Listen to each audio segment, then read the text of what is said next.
좋으신 주님께서 주시는 평안과 소망, 그리고 새롭게 하시는 은혜가 저와 여러분 위에 함께하길 바랍니다. 오늘 서신서의 말씀은 고린도전서 13장의 말씀을 저희가 함께 봉독했고 들었습니다. 많이 듣던 말씀이다라고 느꼈을 것입니다.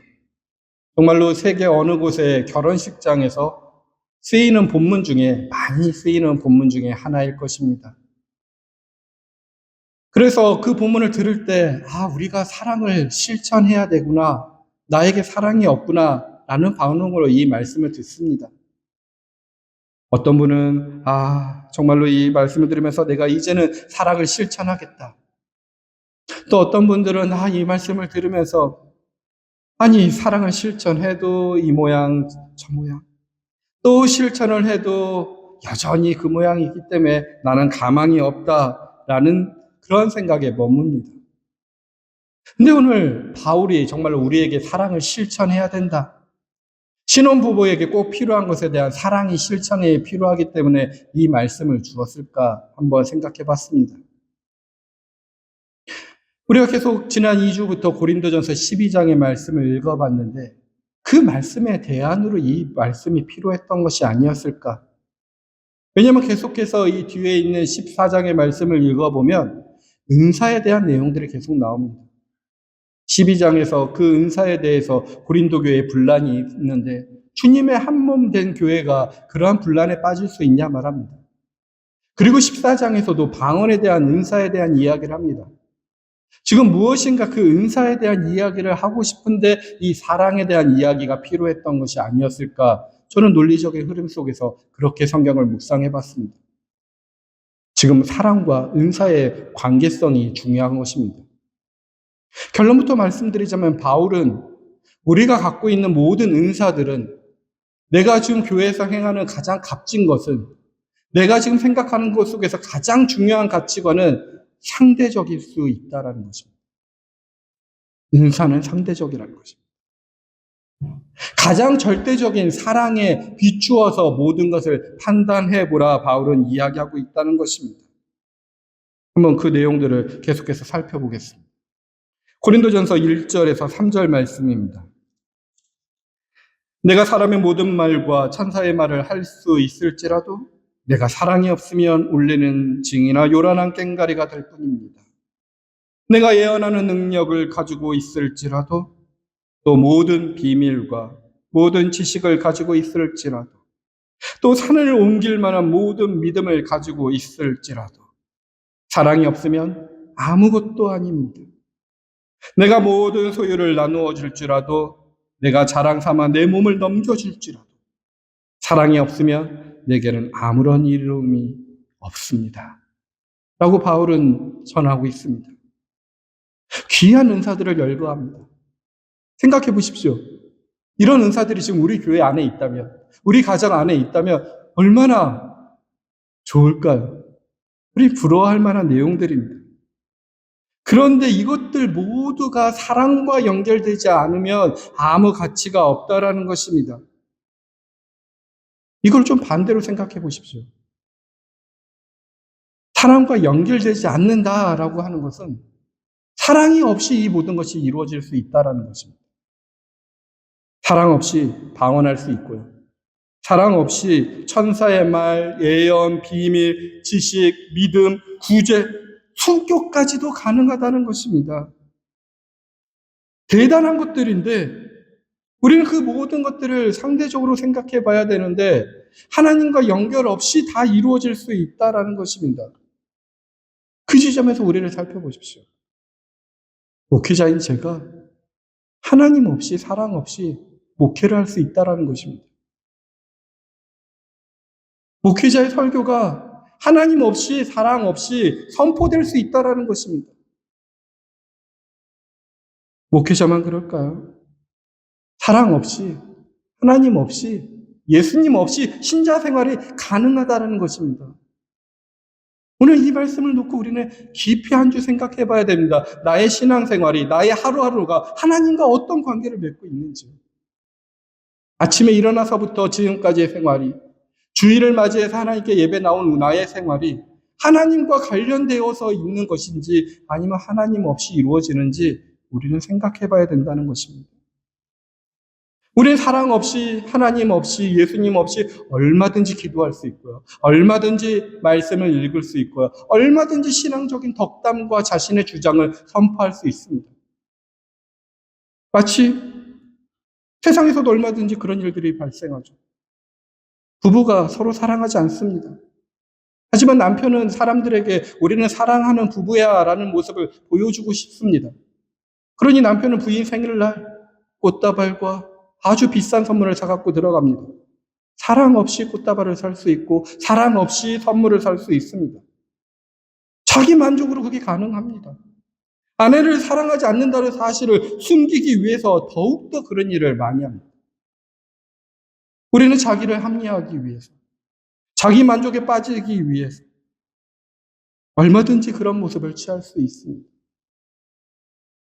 신앙생활 가운데 속에서도 무엇인가 강하게 땡가리처럼 징소리처럼 요란하게 외치는 분이 있다면 거기에 상처가 더 많은 분일 수 있습니다.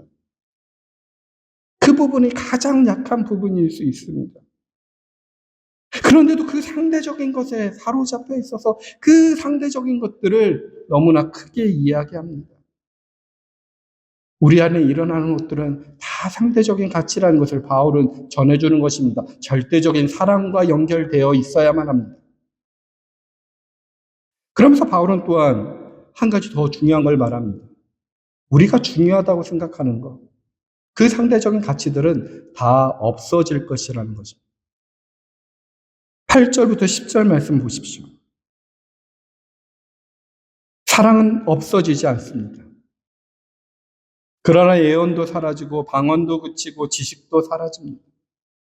우리는 부분적으로 알고 부분적으로 예언합니다. 그러나 온전한 것이 올 때는 부분적인 것은 사라집니다. 아멘. 이런 말씀에 겸손함이 있어야 됩니다. 아무리 지금 내가 생각할 때 옳은 것이고 귀한 것이라고 해도 그것들에 다 유통기한이 있다는 것입니다. 다 끝나고 사라지게 되어 있다는 것입니다.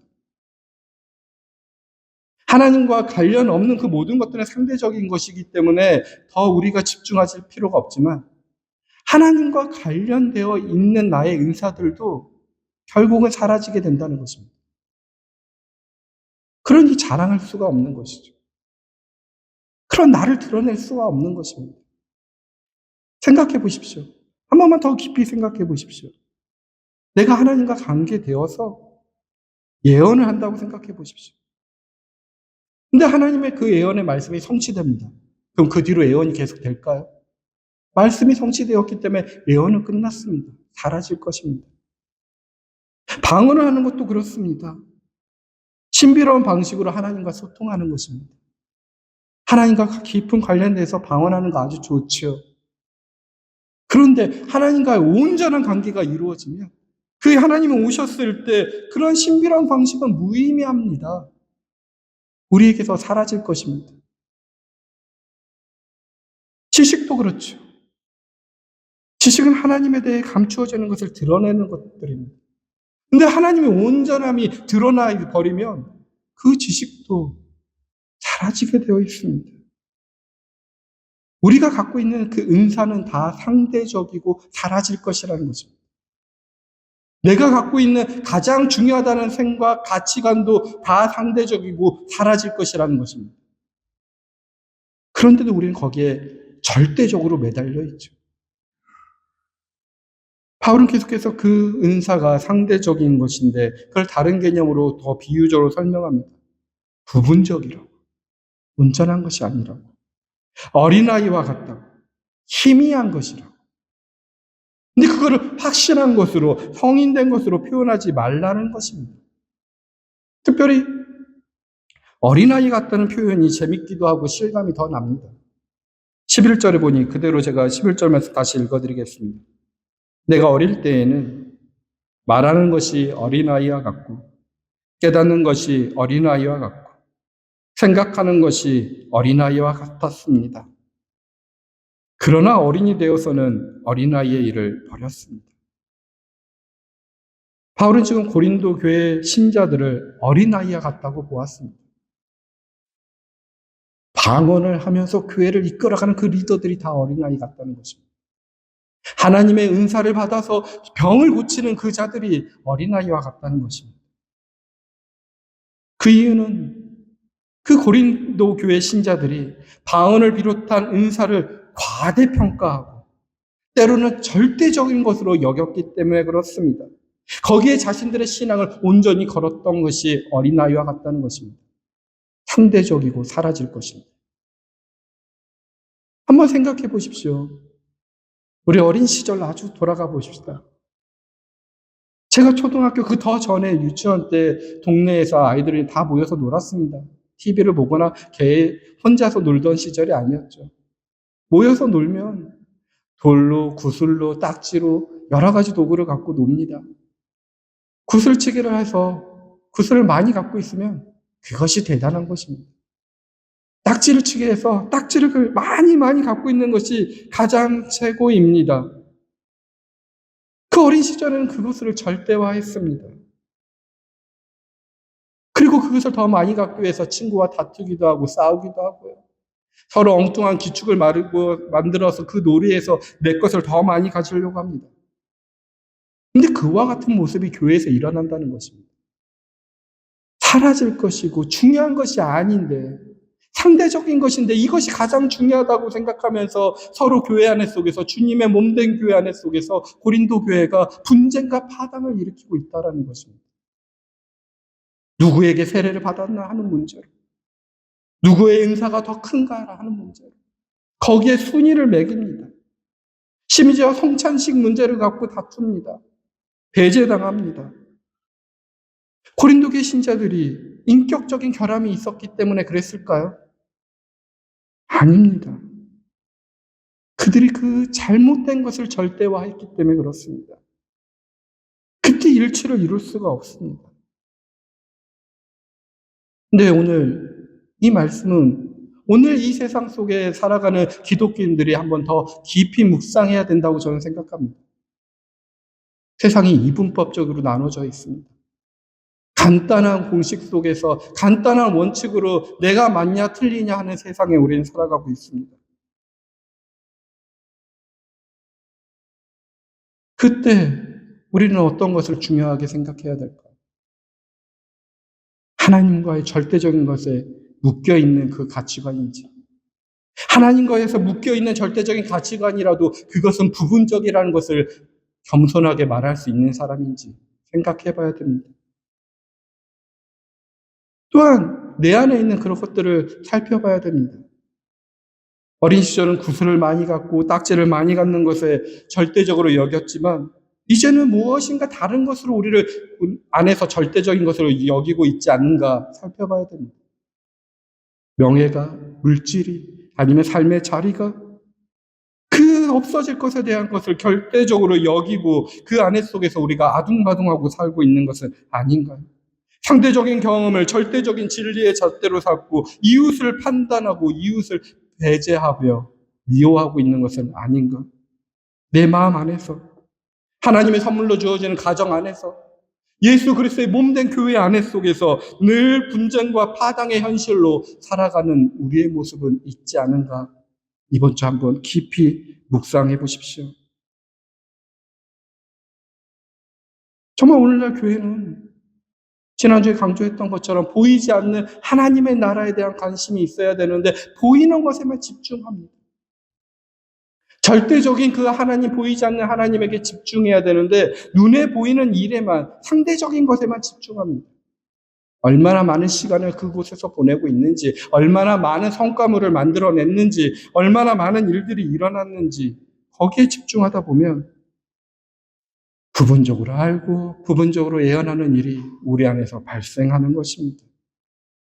근데 분명히 10절에 온전한 것이 올 때 그것들은 다 사라진다고 합니다. 이 말씀을 깊이 묵상하시길 바랍니다. 그렇다면 온전한 것이 올 때 사라진다고 하는데 그 온전한 것이 무엇인가 생각해 보시길 바랍니다. 오늘 말씀의 앞뒤 맥락에서 살펴보면 그 온전한 것은 바로 사랑입니다.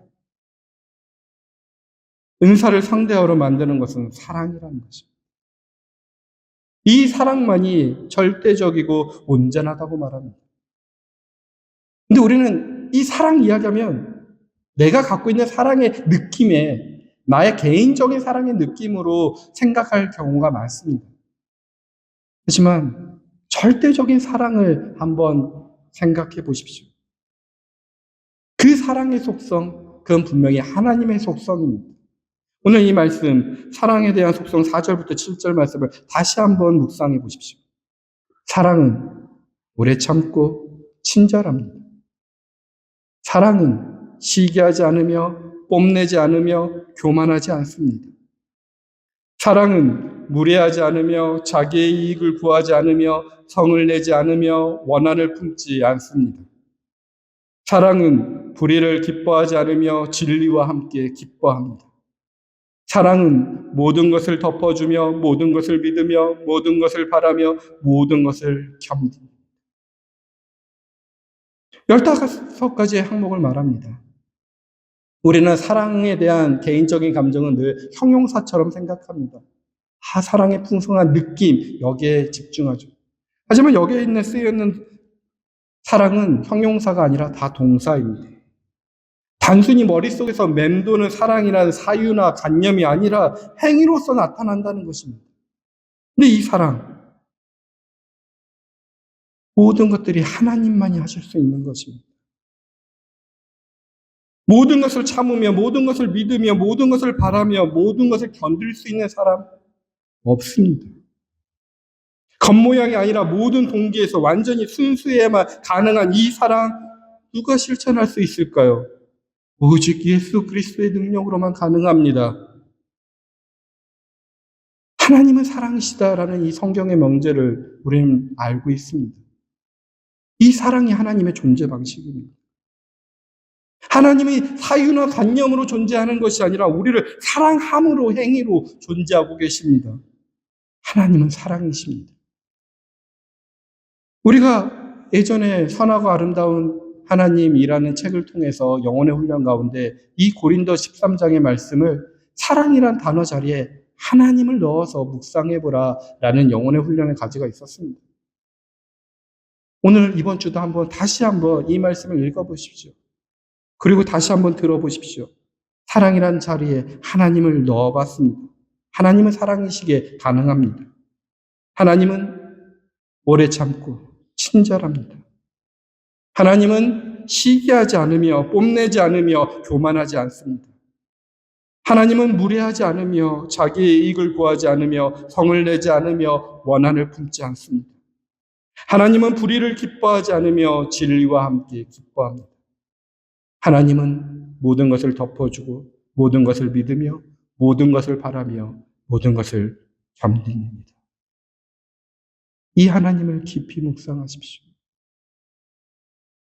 그렇다면 그 하나님, 이 사랑은 우리가 이용할 가치가 아닙니다. 우리가 기대고 신뢰해야 할 대상인 것이죠. 근데 우리는 늘 이것을 이루려고 하면서 살아갑니다. 그러니 실패하죠. 이 사랑에 대한 하나님에 대한 속성이, 사랑의 속성이 우리의 삶 속에서 반복해서 훼손당하고 있습니다. 한번 4절에 언급된 5가지만이라도 한번 살펴보십시오. 우리 자신 오래 참나요? 너무 쉽게 화를 냅니다. 온유한가요?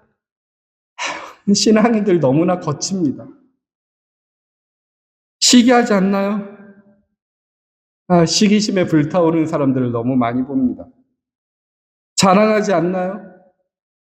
은근슬쩍 자랑하고 싶어하는 게 우리의 속성인 것 같습니다. 교만하지 않나요? 교만 덩어리라 고백하고 싶습니다.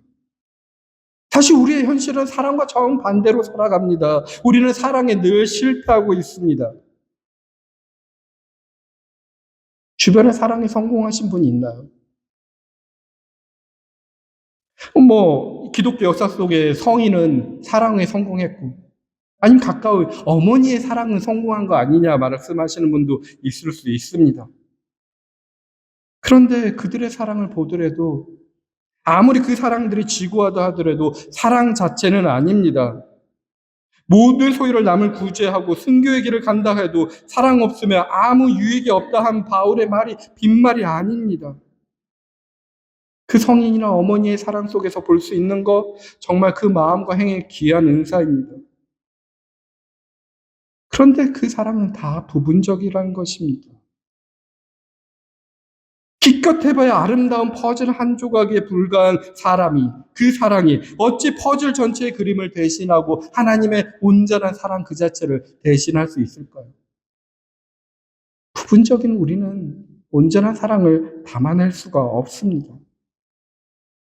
우리 안에서 발휘되는 모든 것들은 상대적인 거고 사라지는 것입니다. 이 상대적인 것이 온전한 것이 오는 건데도 그걸 부분적으로 여기고 그 온전함을 받아들이지 않는 것이 우리들의 현실입니다. 정말로 안타깝습니다. 오늘 복음서는 그 모습을 보여줍니다. 하나님의 아들 예수가 이 세상에 오셨습니다. 사랑하기 때문에 오셨고 그가 하는 행위들은 다 사랑함입니다. 그리고 그 예수님이 자신의 고향 땅에서 희년의 복음을 선포하셨습니다. 그 이사야 희년의 복음의 말씀을 선포하고 오늘 그 말씀이 너희에게 다 이루어지겠다 말씀하셨습니다. 사랑하셨기 때문에. 그런데 고향 사람들은 어떤가요? 자신들의 루틴 때문에 더 정확하게 판단한다는 것입니다. 모든 믿음의 문제에 익숙함에 빠져 있습니다. 그래서 자신의 루틴을, 자신의 기준을 깨트리는 일을 허용할 생각이 아예 없습니다. 그냥 익숙한 세계에 머물 뿐 새로운 세계를 향해서 나아갈 생각을 아무도 하고 있지 않습니다. 그러니 예수님은 사렙대 과부와 나아만을 이야기합니다. 절박한 상황 가운데 있었기 때문에 사렙대 과부는 낯선 일을 환영했고 나아만은 절박했기 때문에 자신의 모든 자존심을 내려놓고 하나님의 사람이 지시한 대로 행동했습니다. 새로운 삶은 분명 이러한 안간힘과 절박함이 필요합니다. 그 루틴에서 벗어나려는 마음이 있어야 됩니다. 그러니 믿음은 결단이고 동시에 모험입니다. 자기를 걸어야 됩니다. 자기의 기준이 완전히 바뀔 수 있다는 것입니다. 그냥 있는 삶 자체에서는 안 되는 것이죠. 그런데도 이스라엘 사람들은 기분 나빠합니다. 우린 복음서에서 이 말씀을 읽으면서 왜 이렇게 기분이 나쁘지? 라고 공감하지 못합니다. 근데 이방인들이 더 하나님을 잘 믿는다라고 했을 때 이들은 자존심의 상처를 받았습니다. 근데 잘 생각해 보십시오. 이 이스라엘 사람들 익숙함으로 자신의 기준대로 신앙생활을 하는 것입니다. 익숙함으로 회당에 나왔고요. 매주의 루틴으로 회당에 출입합니다. 그곳에서 계속해서 찾아야 될 것은 하나님의 말씀인데 그 루틴함이 익숙함이 말씀의 생명력을 잃어버렸습니다. 오늘날 여러분들의 그 생명력을 띠게 하는 말씀이 무엇인지 한번 고민해 보십시오. 지난 한 주 동안에 여러분들의 말씀을 읽었을 때 그 말씀의 그 생명력에 함께 심장이 고동치던 말씀이 무엇이었는지 생각해 보십시오. 없다면 우리도 익숙함에 빠진 겁니다. 그러니 이스라엘 사람들은 회당에 나와서 원하는 거, 예배하는 원인은 하나님의 말씀이 아닙니다. 그냥 그 상대적인 것에 머물러 있습니다. 가버나움에서 일어난 일들, 오병이어로 빵을 만들고 병자를 고치고 귀신을 쫓는 일, 즉 자기에게 이득이 되는 무엇인가 손에 잡히는 그 기적과 치유만을 원한다고 오늘 복음서에 말하고 있습니다. 부분적인 것과 상대적인 것만 찾고 있습니다. 오늘 우리도 부분적인 것, 상대적인 것, 사라질 것만 찾고 있는 신앙인지 돌이켜봐야 됩니다. 하나님과 상관없이 살아갑니다. 그러니 이 말씀이 너에게 이루어졌다 했는데도 그 하나님의 말씀이 성취되는 회당에서 하나님의 아들이 쫓겨납니다. 아이러니합니다. 역설적이죠. 쫓겨나는 것뿐만 아니라 죽음을 당합니다. 그 위협에 빠집니다. 땅덩어리에서 떨어뜨리려고 합니다. 근데 이 역설이 오늘의 역설일 수도 있습니다. 오늘 저와 여러분에게서도 일어나고 우리의 교회에서도 계속 일어날 수 있는 일인 것입니다. 많은 성도들이 자기도 알지 못하는 순간, 자기의 신앙을 합리화하는 순간 예수가 우리 안에서 죽을 수 있다는 것입니다. 낭떠러지에서 밀려나서 내 마음에서 멀어져 갈 수 있다는 것입니다. 그런데도 우리는 계속해서 합리화합니다. 대표적으로 이런 것이죠. 나 그렇게 나쁜 사람 아니야. 나 그렇게 죄인은 아니야. 그럭저럭 신앙 제대로 살고 있어. 저 장로, 저 목사보다 그렇게 나쁘진 않지 않을까? 그럭저럭 이렇게 살아가고 있어. 나 예전에 분명히 변화되었어. 우리 가정 이만하면 잘 살고 있지 않을까? 우리 교회 이만하면 잘 가고 있는 거 아닐까? 저 옆에 교회 싸우는 게보다 그래도 낫지 않은가 하면서 비교합니다. 근데 상대적인 거 비교해봐야 다 절대적인 것 속에서 아무것도 아닙니다. 신앙의 원점에서 다시 생각해 보십시오. 예수님께서는, 하나님께서는 그럭저럭 살아가라는 것이 아닙니다. 상대적인 것을 비교하면서 상대적인 것을 당연히 여기면서 살아가라는 것이 아니었습니다. 우리는 괜찮다고 생각하지만 하나님 앞에서는 결코 괜찮지 않습니다. 우리의 신앙생활에 익숙함과 타성함에 접혀서 예배의 거룩한 순간순간들이 찬송과 기도의 말씀 듣는 우리의 모습들이 그저 늘상 해오던 타성에 조금씩 물들어가고 있는 것은 아닌가? 나는 예배자라고 고백하지만 예배에는 집중하지 못하고 이 예배 뒤에 이면에 숨겨져 있는 하나님은 발견하지 못하고 이 설교자의 말씀은 그냥 상대적인 인간의 말로 듣지 그 인간의 말 뒤에 있는 하나님의 말씀을 듣지 못합니다. 아니 그저 작은 상대적인 나의 그릇 가운데 내 마음을 만족하는 말만 들으려고 합니다. 그러니 하나님의 말씀이 담겨지지 않습니다. 내가 이해할 수 있는 말, 내가 은혜 받았다는 말, 내 감정에 만족을 주는 말만 듣고자 합니다. 이게 우리가 타성에 접해 있는 모습이지 않을까. 그러다 보면 이 타성에 잡혀 있는 우리의 신앙의 모습이 예수를 거절합니다. 오늘 그 말씀이 희년의 말씀이 오늘 너희에게 이루어졌다 표현하고 있는데도 그 예수를 벼랑으로 몰아낼 수 있는 것이 오늘 우리들일 수 있습니다. 우리는 그 사랑으로 접목해 가야 됩니다. 그런데도 우리는 사랑을 잘 이루지 못합니다. 사랑의 능력이 없습니다. 포기해야 될까요? 은사로 인해 교회가 시끄러진다면 은사 자체를 아예 하지 말아야 될까요? 어려운 질문입니다. 딱 떨어지는 답을 찾기도 어렵습니다.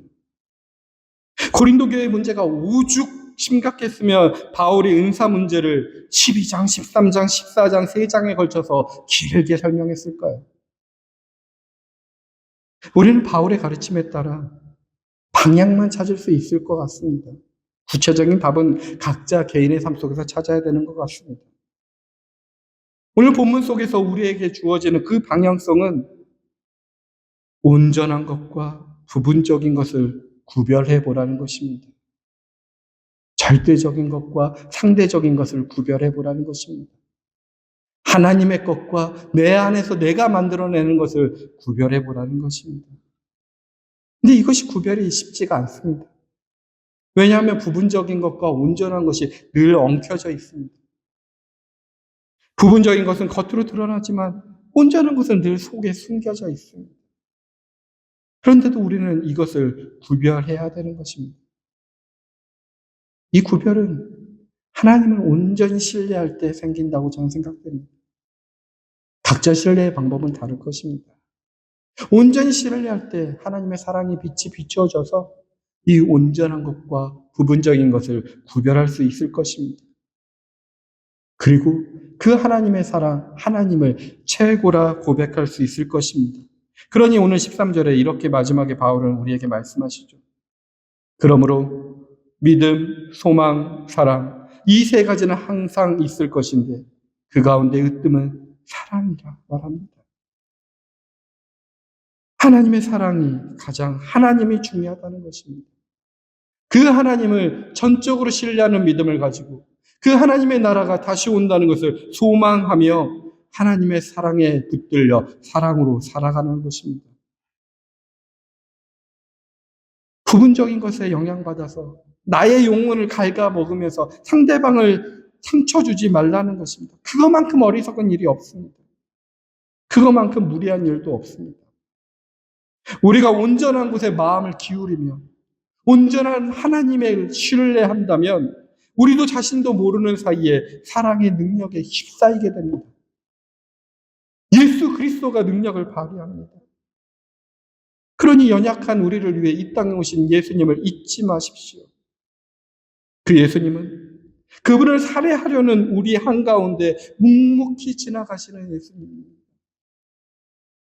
그분은 복음이 필요한 곳이라며 어디든 달려가 위로하고 치유하고 하나님의 바른 뜻을 알리시는 분이십니다. 그곳이 설령 예수님을 죽이려고 하는 암흑의 장소라도 그곳에 계십니다. 그분을 낭떠러지에 떨어뜨려 죽이려고 하는 그 자리에 계신다는 것입니다. 십자가에 죽이는 장소, 아니 그 죽는 장소에도 예수님은 계셨습니다. 그리고 부활하셨습니다. 그분은 하나님 안에 굳게 닻을 내린 사람들을 잊지 않으시고 천국으로 인도하시며 오늘 이 말씀이 너희에게 이루어졌다 말씀하십니다. 이 말씀을 듣는 순간 주님만 의지하십시오. 사랑만 의지하십시오. 하나님만 의지하십시오. 이것이 우리의 신앙의 가장 중요한 것입니다. 사랑하는 성도 여러분, 주님께서 약속한 복된 삶이 저와 여러분에게 그리고 말씀을 듣는 우리 모두에게 주님의 뜻이 하늘에서와 같이 오늘 여러분의 땅에서도 이루어지게 주님의 이름으로 축원드립니다. 살아계신 하나님 아버지, 우리의 익숙한 삶으로 주님을 멀리하고 등을 돌렸던 순간들을 불쌍히 여겨 주시옵소서. 부분적이고 사라질 것을 진리의 잣대로 품고 다른 일을 판단하고 배척하였던 우리들을 불쌍히 여겨 주시옵소서. 이런 우리를 불쌍히 여겨 우리의 삶 한가운데 찾아오신 예수님을 찬양합니다. 그리고 주의 사랑의 말씀이 나에게 이루어졌다고 선언해 주신 그 예수님을 찬양합니다. 우리들의 말씀 속에 은폐되어 있는 것들, 온전한 것을 분별하여 온전히 하나님만을 신뢰하는 삶이 되게 하여 주시옵소서. 그 삶으로 주님 인도하여 주시옵소서. 나의 가장 연약한 곳에서 묵묵히 걸어 나오시는 예수님의 이름으로 기도합니다. 아멘.